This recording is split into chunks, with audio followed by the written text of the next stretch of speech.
Hello, everyone. Welcome to Lecture 14. Today, we are going to cover the chapters 17 and 18 of the book Initiation to Spiritism. My name is Marcelo. I'm from Saratoga, California, and I am a member of the Joanna Angelis Spirit Society here in San Jose. So today, today's topic, we will cover some of the previous topics that we studied before and the implication of those topics, right? Like what is now that we studied about reincarnation, we will see how reincarnation impacts both the parents and children relationship as well as the family relationship. We have seen before that in this course that Spiritism demonstrates the existence and immortality of the soul, right? So spirits were created by God, simple and ignorant. And through reincarnation, the spirits gradually progress. So in question 166 of the Spirit's book, Kardec asked the good spirits, how can a soul who did not reach perfection during its corporeal life complete the work of its purification?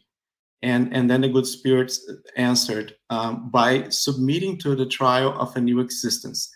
So we were created simple, and through reincarnation, on each incarnation, we make a little step towards our progress, right? Until we go closer to perfection, right? It's our work of purification.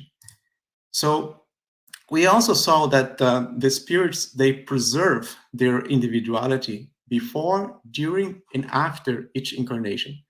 So now that we know that, these has some implications, right? Because when we think about the family, right, we could ask some questions such as, do the parents create the spirit of their children?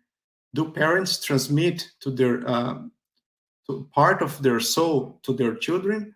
And then the answer is clear that they don't create, right? Because God created all the spirits, and the children are spirits that are reincarnating, right? So that means they lived before, and they are again in this incarnation having another chance to progress. And those, we can also see the confirmation of that from in the Spirit's book on question 203, where Kardec asked the good spirits, do parents transmit a portion of their soul to their children, or do they give them only the animal life, to which a new soul afterwards adds a moral life? And the answer was only the animal life, since the soul is indivisible. And they mentioned that daft parents may have intelligent children, and vice versa.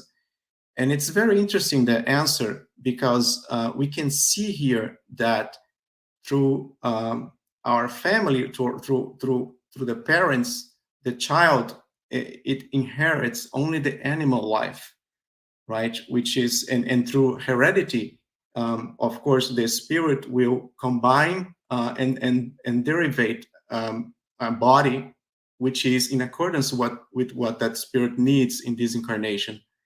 And we can see that even the correlation between knowledge between parents and children, it can be that the children are even more intelligent than the parents, right? Or vice versa, as the question says.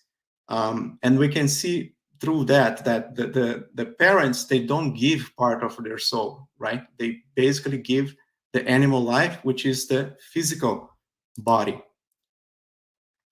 And also, one of the main points that we want to cover here is that first is the formation of the body, right? And another one is the formation of the soul, right?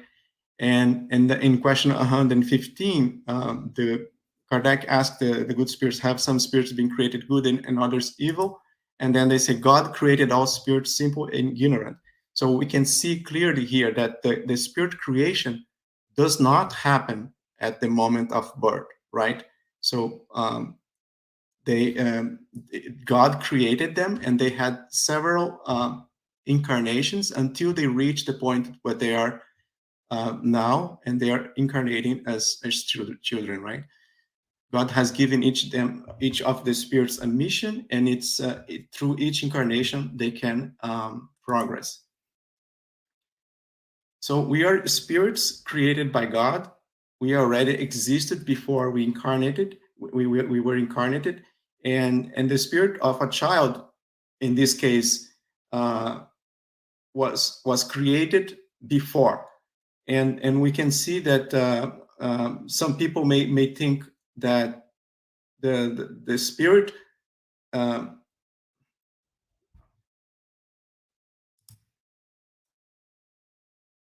so with just two questions from the Spirit's book, we can come to the conclusion that it's not the parents that create the spirit of their children, nor it is true that parents transmit to their children part of their soul.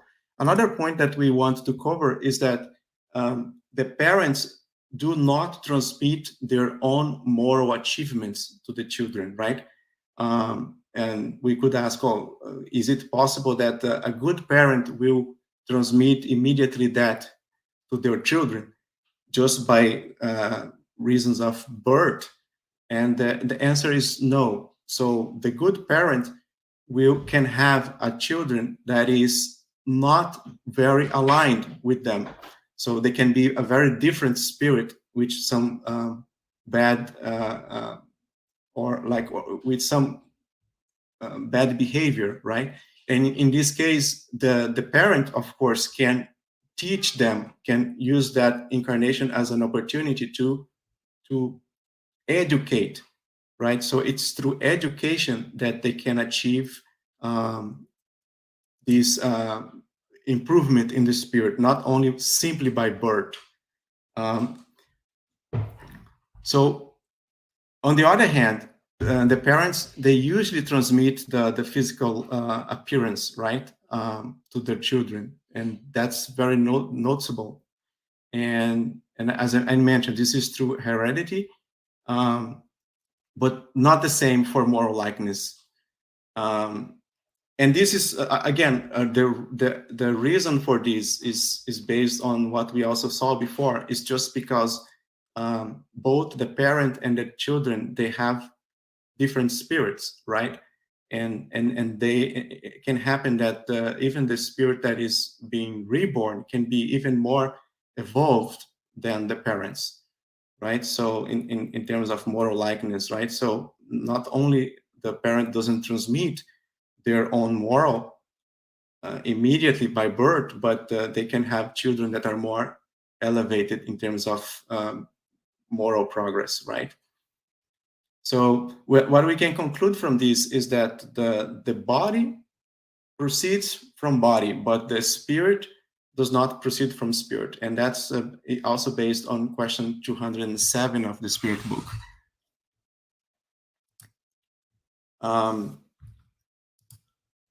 So another question that we came about in this chapter 17 is, what's the purpose of the infants of the body for the spirit? And that's a very interesting question.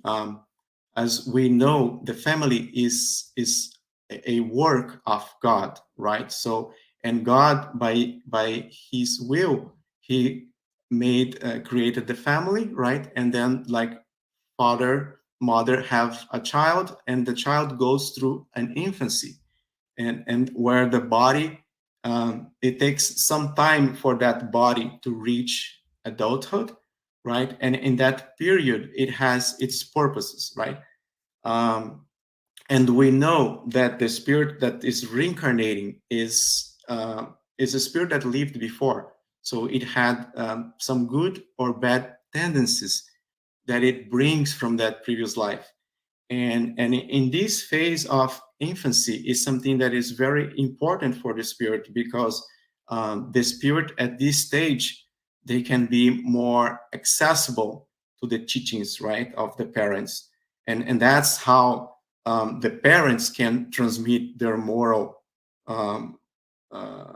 achievements to the kids, right, through education. And the infancy is a part of their lives that is very important in order to achieve that goal.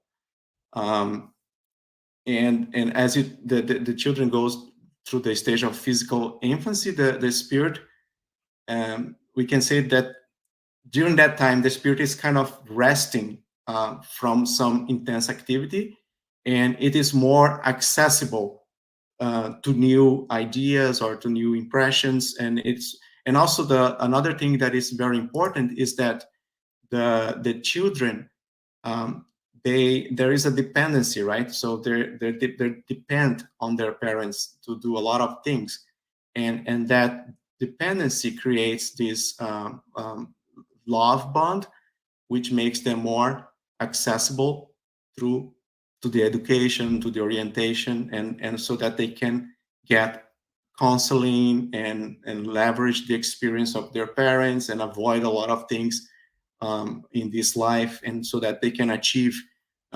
their purpose, right? So every incarnation, the spirit has some purpose that is delineated before the incarnation, and then the parents are a very important part of that planning, right? They're going to give the initial guidance and teachings, right?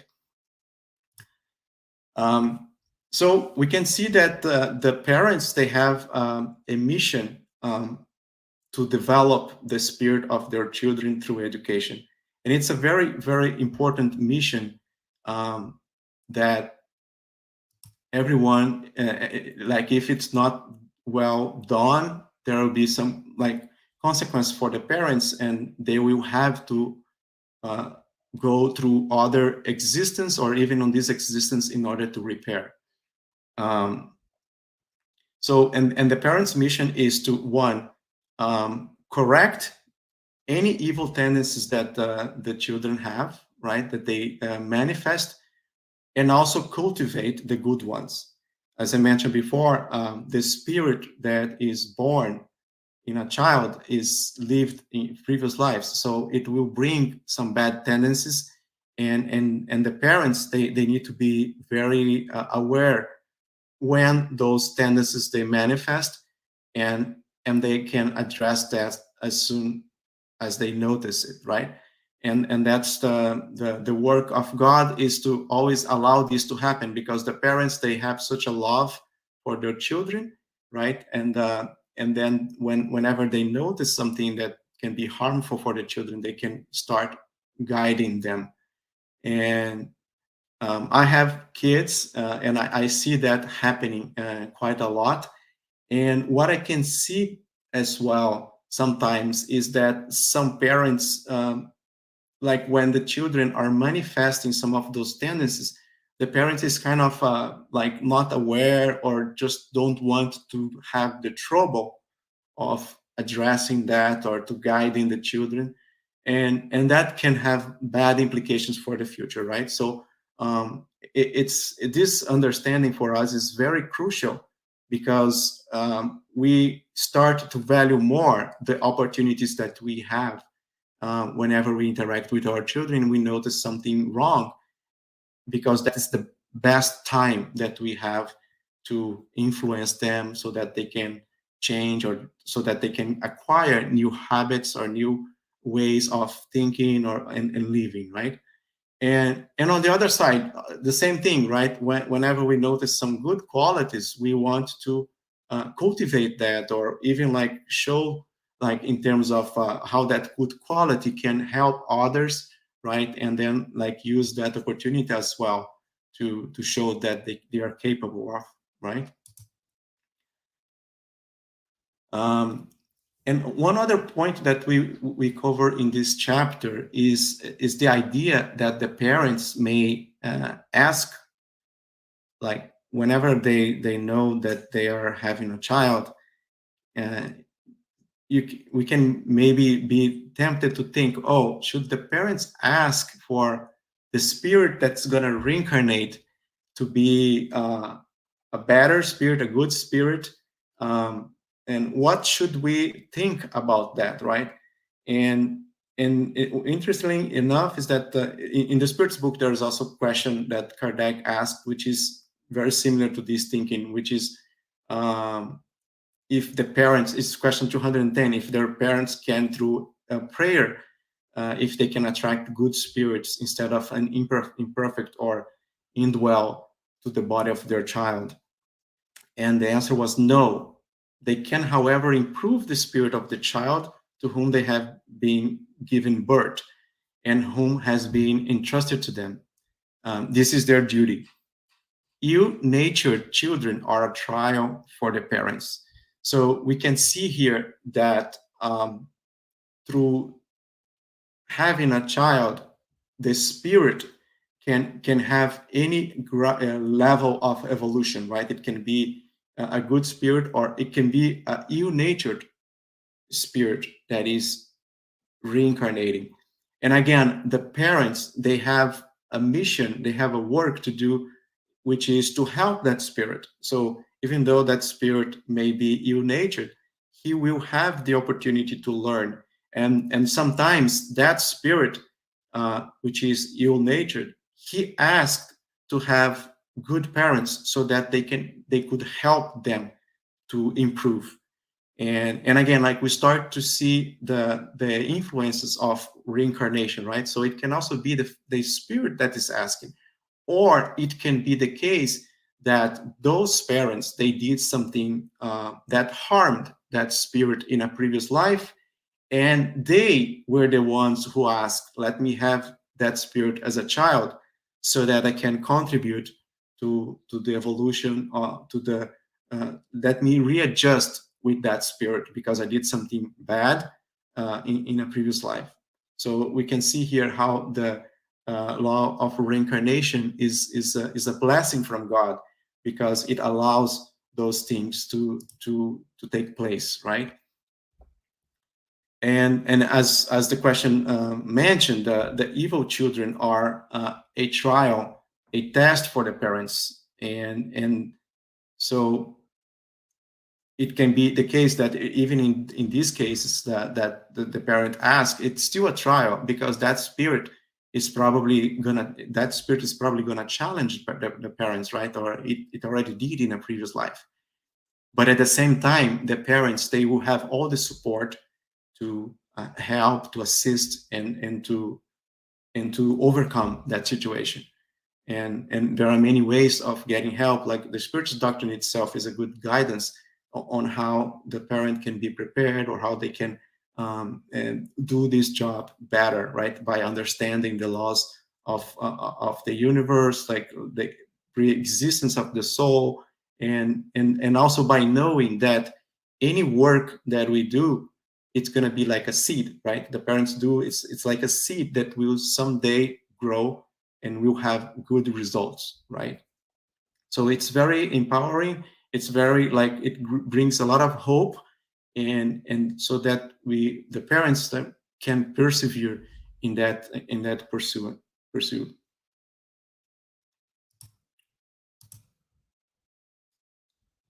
So as I mentioned, sometimes even the weak spirit asks for good parents, and if the spirit has merit, it will be given the opportunity, right?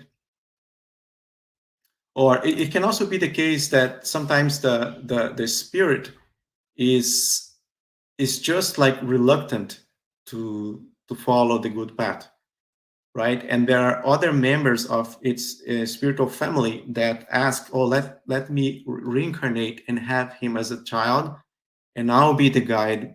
I will guide him or her, right, to improve. And in this case, it's more like the parents doesn't have any debt with that spirit. It's just that they want to help, so that that spirit can advance a little faster, or can prevent him to making more misdeeds, right? So we can see that how reincarnation brings a lot of light into this process, and it shows how God is good, right? And God is so good that he entrusts, right, the parents for the education of the children, and they will be accountable if they either if they fail, or if they don't pay enough attention this important mission, right?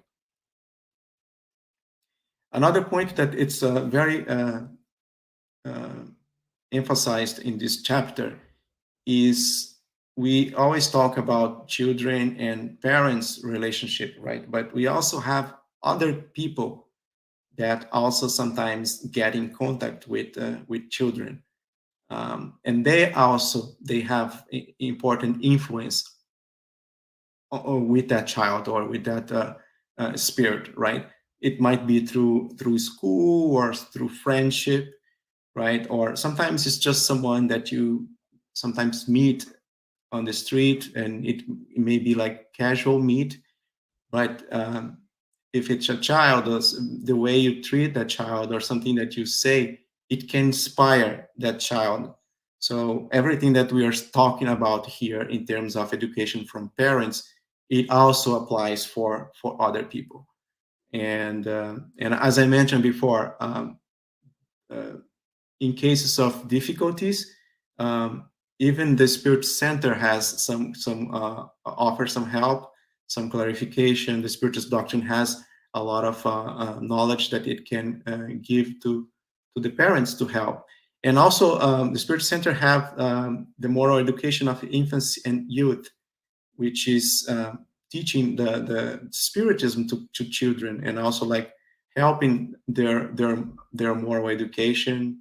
And again, that's also another important point that we should discuss, is that as parents, we should also teach religion to the children, right? That give them the knowledge of God, and when they're young, right? Because after they become older, they might never be exposed to that, right?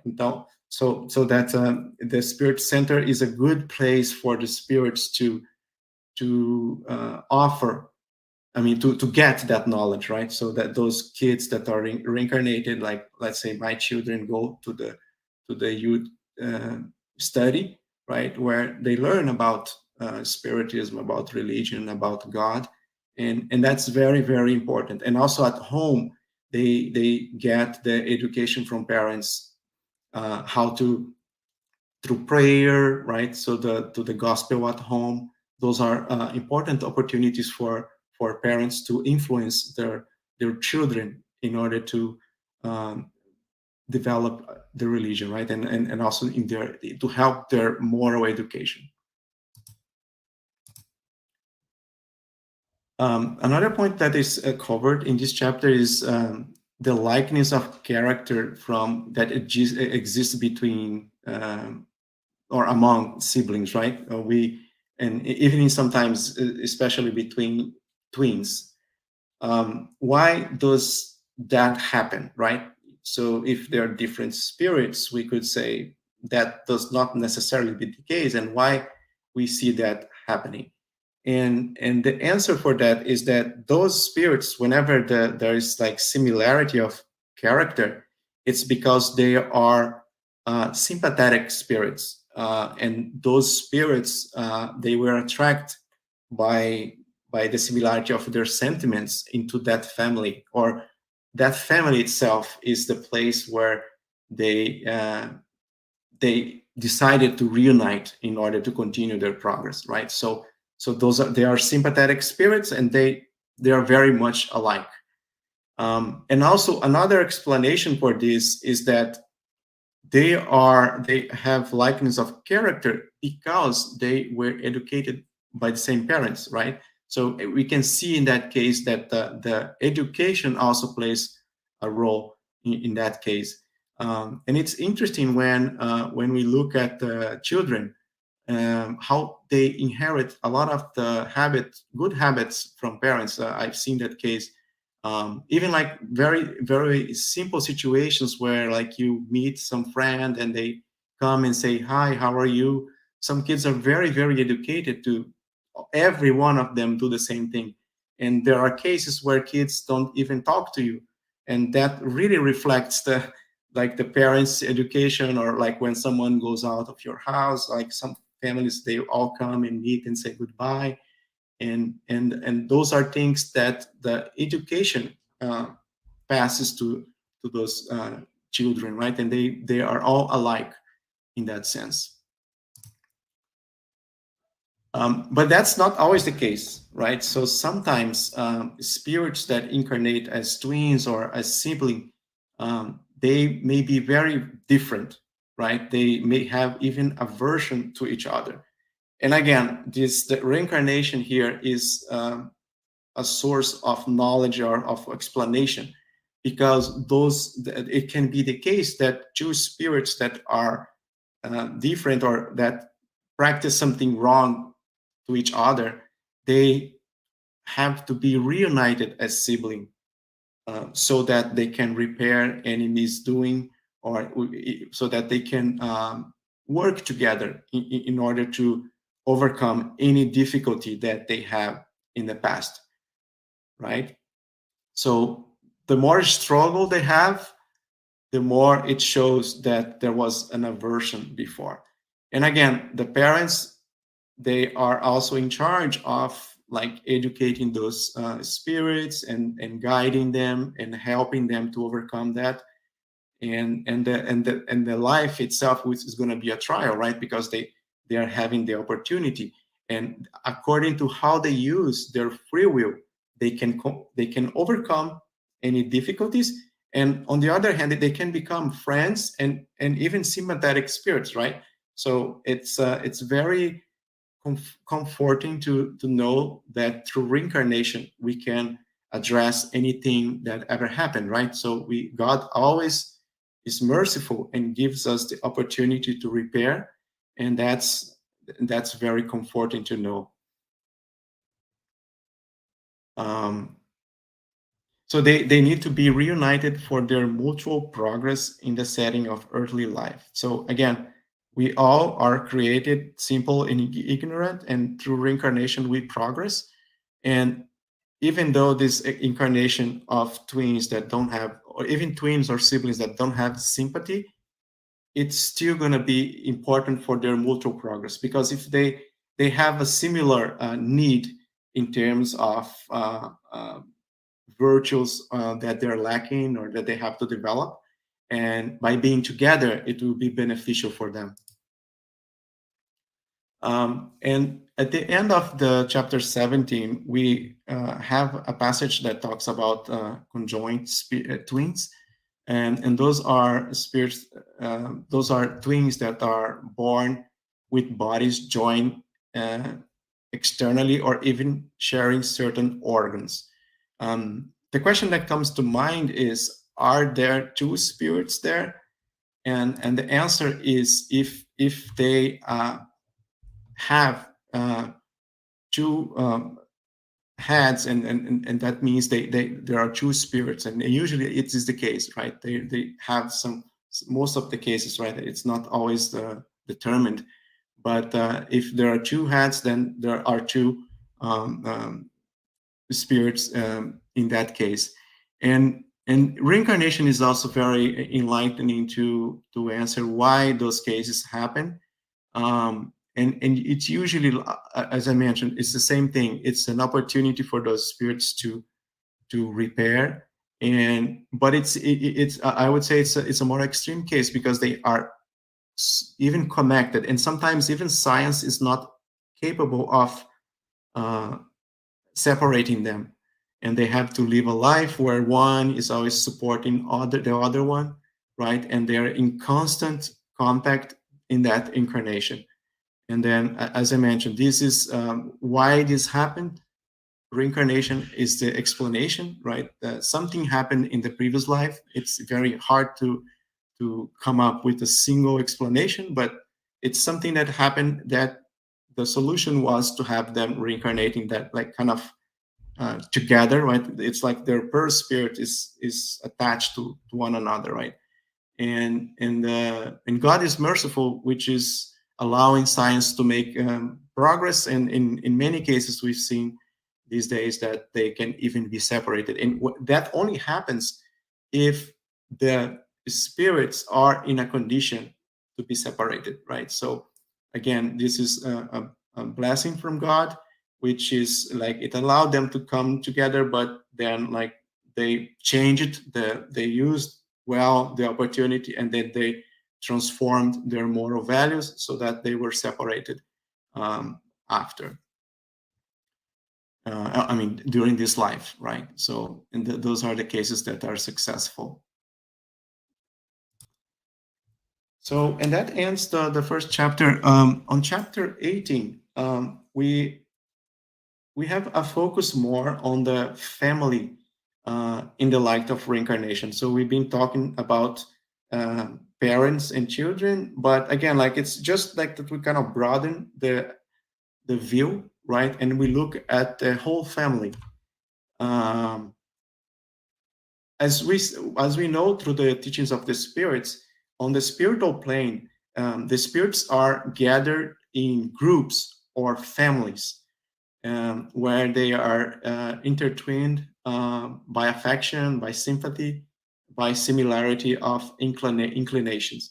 So just like when we are here on Earth, and then we go out or kids go to school, they start to form groups of similarities, right? Of sympathy, or the same thing happened with the spirits, right? When they disincarnate, they go to the spiritual world, and they also gather in groups, and they also gather in family. And what drives that is this, we could say, affinity, right, or this affection that they have. And the spirits, they are happy for being together. The spirits, they seek each other. The incarnation only momentarily separates them. So whenever one of the spirits of that spiritual family is born, it's temporary, and sometimes they plan to reincarnate kind of together. So they come, all of them, and or some may stay in the spiritual world, but they still continue united. And we know that this is possible by thought, right? So the spirits that are in the spiritual world, they can continue assisting those that are incarnated, inspiring them, or to do the right things, or to follow the right path, to make the right decisions, like in the trials that they are going. And that's how the dynamic works, right? And then when they discarnate, they get reunited in the spiritual world.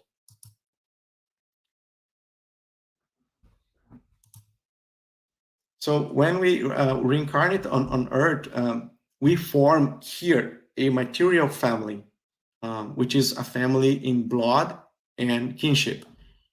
And that family is, it can also can come some members of our spiritual family. But as we were discussing before, sometimes a spirit can be born on that family that is not very aligned with other spirit, right? It can be a spirit that is has bad tendencies. So God, in its mercifulness, He allows that sometimes a spirit that is less evolved spiritually, he can incarnate in that family, so that he can learn from that family. So as we see, like the family, the earthly family, or the material family, it can have members of our spiritual family, but it can also have families that are not so much alike. So we notice that through the works of God, the family can be, we would say, like heterogeneous, right? Like in terms of spirits. And that's good, because it makes one spirit to help another one, right? And then that's the fraternity, and that's something good. Through charity, we all progress, right? And it's an opportunity for the spirits to practice that. So if we look at the family members, we can have people who, first, that we get along very well. And this, why is the reason for having this? It's because we have affinity, right? So we are spirits alike, and they will get along very well. sometimes it's also the case that the spirit is itself like morally evolved, and the spirit, like when he incarnates, he will get along well with other people, right? So like it's going to be someone who is always like welcome or like very good to be with. So because it's a good spirit, right? So the member, this family member can be also like very different from us. And when we say very different, we can have either the case that it's a good spirit in terms of even like more evolved than us. And in this case, we have to learn from that spirit, right? It's a lesson. Whatever that spirit does is like always like touching us and inspiring us and giving us strength. Or it can be a spirit that is always like testing our virtues, or it's a spirit that is ill behaved. So, and then like it's a trial, right? In that case, it's going to be a trial, but at the same time an opportunity to help, right? So that's, as we mentioned before, those are family members that will be always challenging us, forcing us to see life in a different way, and even sometimes learning like to understand their point of view, or and also like working on solution for things, but always progressing together, right? And again, it's a trial that God allows to happen. It can also be someone that we did something bad, or that we owe something, right? And or they owe to us, right? In that case, in either case, like if I did something wrong to someone, right? I may be in contact with that person again, and I have an opportunity to readjust and to reconciliate, and then fixing that, right? So it's also, this is another opportunity. And the fourth case is someone who needs us, we can help with our love and with our understanding. In this case, it's an opportunity to be of good service. I mentioned this before. Some parents, they don't have anything to do with the spirit that is misbehaving, but they are there to help. So the spirit needs good parents, right? So for the parents in that case, it's an opportunity to have that spirit, that family member, right? So not necessarily like a child, but it can be other family member that is different, but at the same time is benefiting from that spirit who has virtues and values, right? So in that case, that's the fourth case. So just to sum up, like it's someone we get along very well. It's quite different from us. Second case, it's someone who we did something bad, or is some spirit that needs us, right? So that's we can put on those four cases of family members. And as we can conclude from this, the true family is the spiritual family, right? So the spiritual family is our true family, in which spirits are united by affinity before, during, and after incarnations. And we can also conclude from this analysis is that since we were created simple and ignorant, and we had several incarnations, the family that we have today is the family that we were able to form so far, or the family that is the family that we need for our current state of evolution.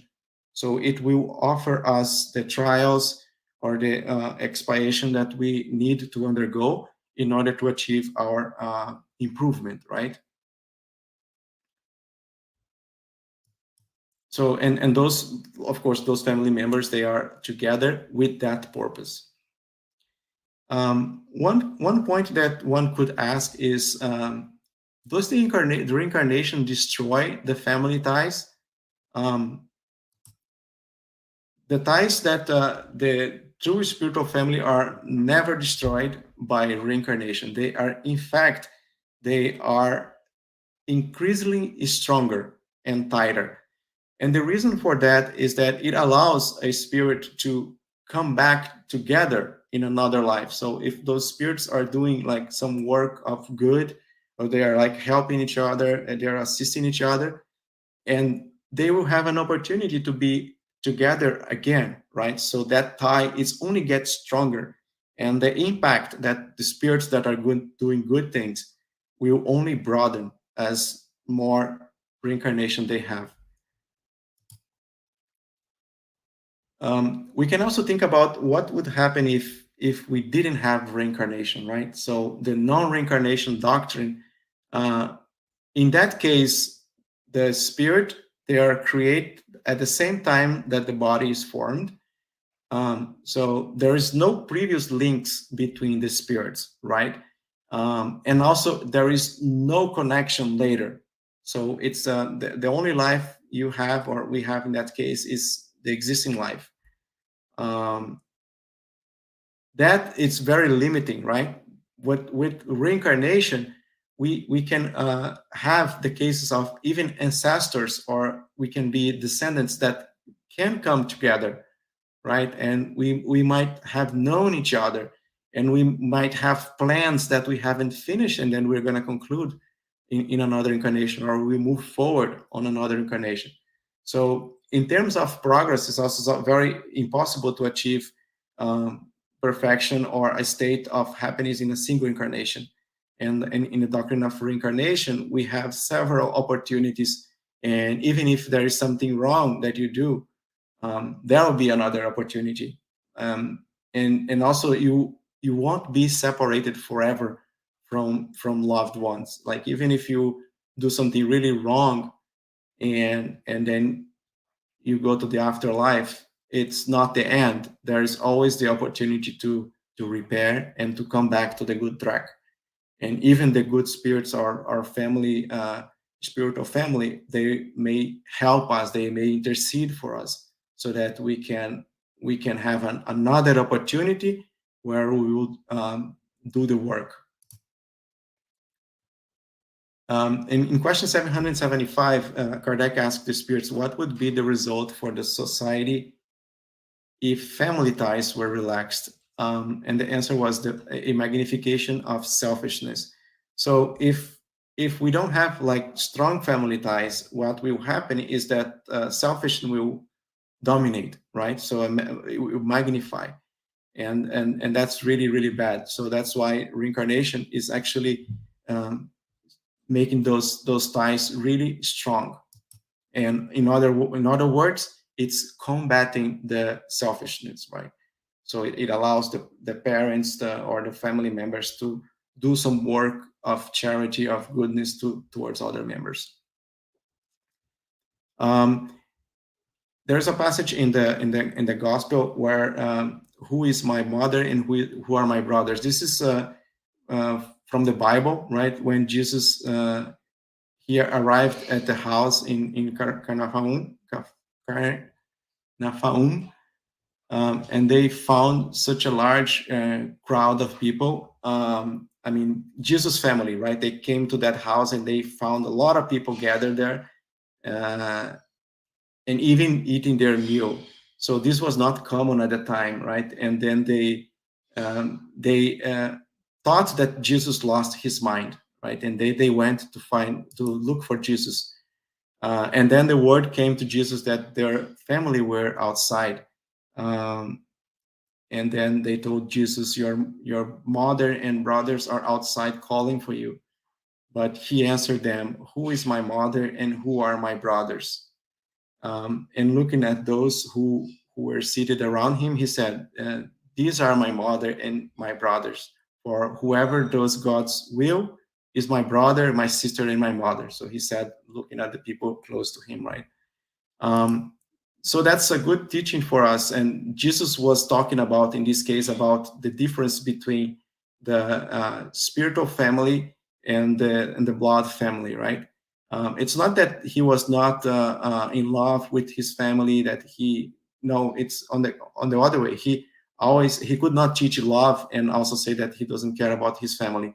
He just wanted to show to people who were close to him that they were also part of his family, right? His spiritual family, because they were interested to know the will of God, right? And then he said, that's also my family, right? So you are also my family. And again, the family is always an opportunity for us to evolve, and there are going to be spirits that will test us, right?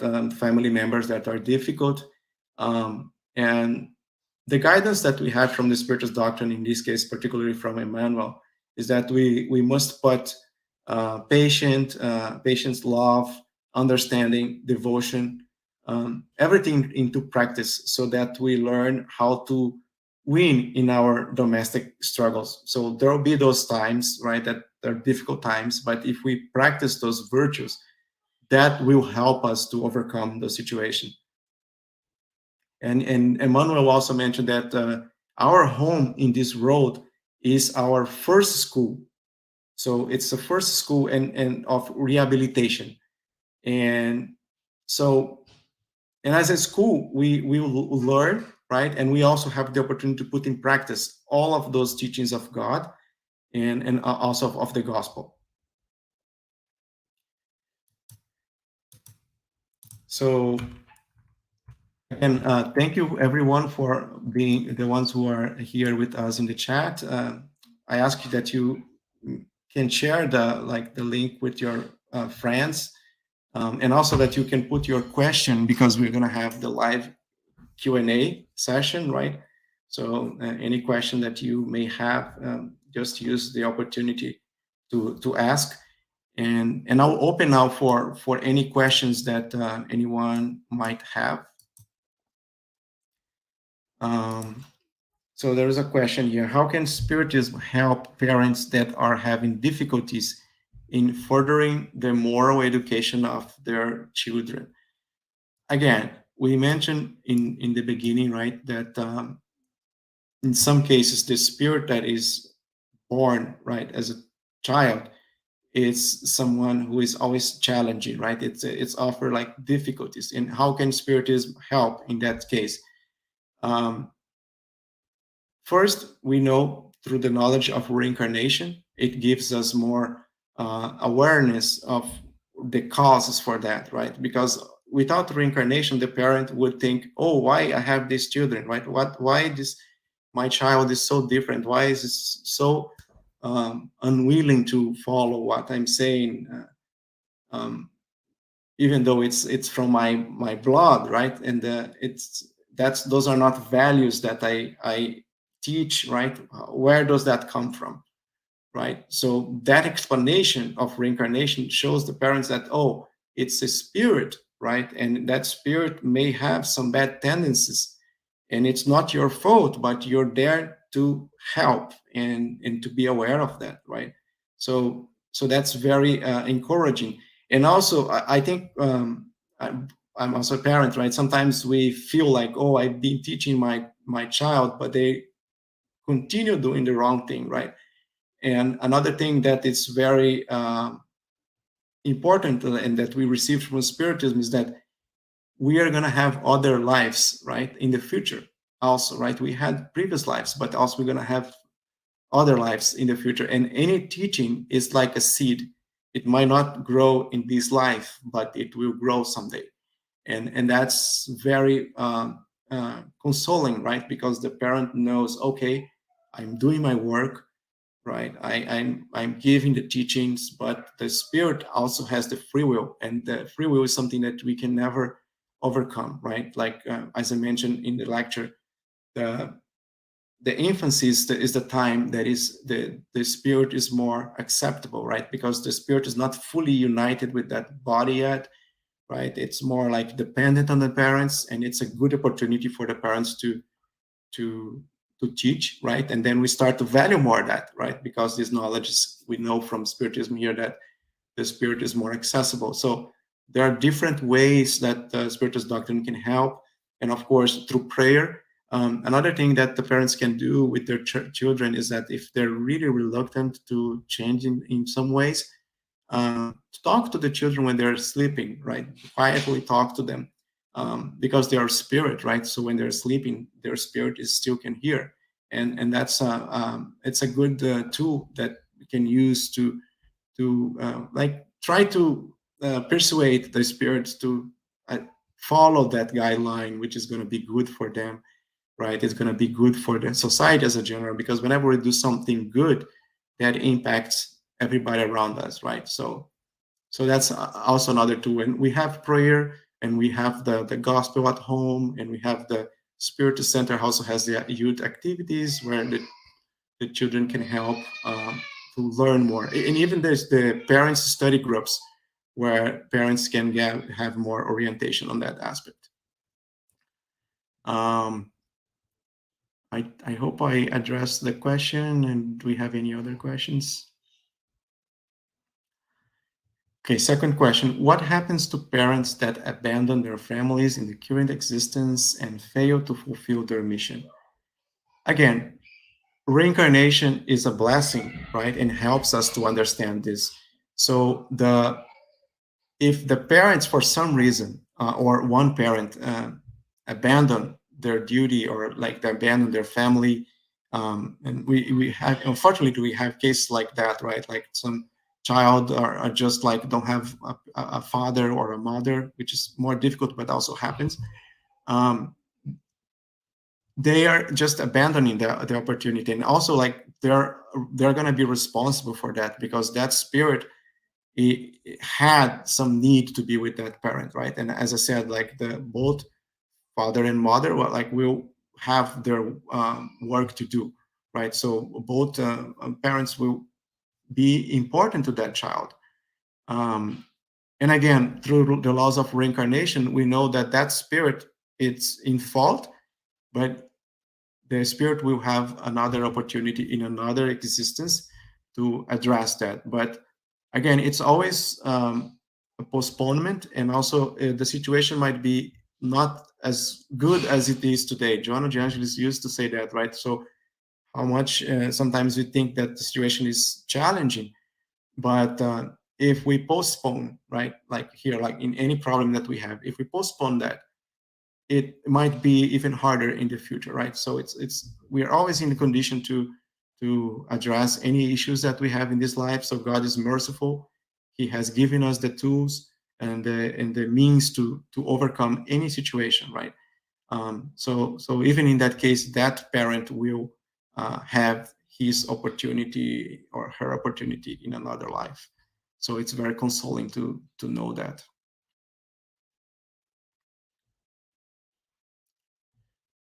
So I think that should be the last question. Is it guaranteed that I will encounter the other members of my family in the afterlife? It's a very, very interesting question, right? We talked about the family, spiritual family, right? So after we discarnate, we go and meet them according to our affinity. But it's always the case that we're going to meet them. So here, it might not be immediate, right, after discarnating. And a good example of this is the case of André Luiz from the book Nosso Lar, right, in Portuguese, Our Home. The André Luiz, he discarnated, and he was in a period of in the umbral, right? So he did not meet his mother or other people he knew for some time, right? So, and this can be the case, like even sometimes you have to reincarnate before you are able to meet your family in the afterlife. But what is consoling is still in this case is that even though there will be a period that you might be away, there is always the opportunity to reunite, right? The opportunity will be there. And that's the more we are on the good path or doing the good things in this life, the more we will have this happening in the afterlife.